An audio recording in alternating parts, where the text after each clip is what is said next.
নেপাল জুড়ে বর্তমানে চলছে প্রকৃতির ধ্বংসলীলা এবং নেপালের এই বিপর্যয়ের জন্য এবার চীনকে কার্যত দায়ী করলেন শিবসেনা সাংসদ সঞ্জয় রাউত এবং তিনি অভিযোগ তুলেছেন সরাসরি। সঞ্জয় রাউত তিনি বলেন যে নেপালের এই পরিস্থিতির জন্য চীনের ভূমিকা রয়েছে। তার দাবি নেপালের উপর চীনের ক্রমবর্ধমান প্রভাব এবং বিভিন্ন কর্মকাণ্ডের প্রভাব দেশটির বর্তমান পরিস্থিতিতে পড়ছে বলে অভিযোগ করেন। শুনুন সঞ্জয় রাউতের বক্তব্য।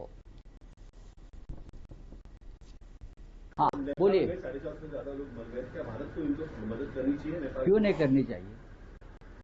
क्यों नहीं करनी चाहिए? नेपाल में जो हाहाकार मचा है, जो हादसा हुआ है, जिस तरह से तबाही हुई है, एक हिंदू राष्ट्र है एक जमाने का, वहाँ हमारी भी श्रद्धाएं है, मंदिरें हैं, हमारे लोग जाते हैं, कैलाश मानस सरोवर जाते हैं, वहाँ जाते हैं।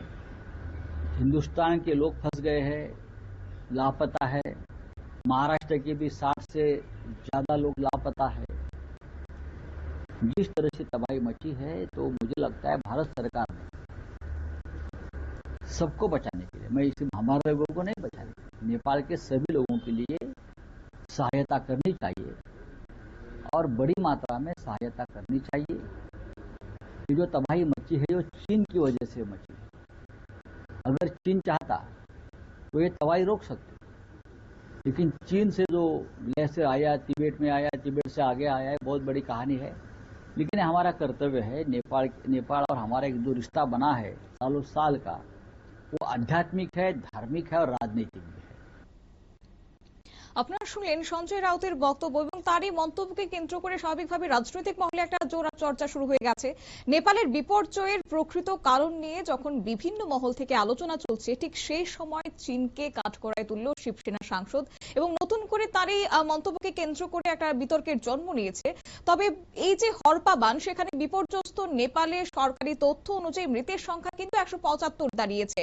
অন্যদিকে নিখোঁজের সংখ্যা রয়েছে 750 আর তাদের মধ্যে ভারতীয় রয়েছে 300 জন। আর এই পরিস্থিতিতে দাঁড়িয়ে নেপালের বিপর্যয়ের দায় অন্যদিকে এড়িয়ে গেছে চীন। বেজিং সাফ জানিয়ে দিয়েছে যে দোষারোপ করে কোনো লাভ নেই।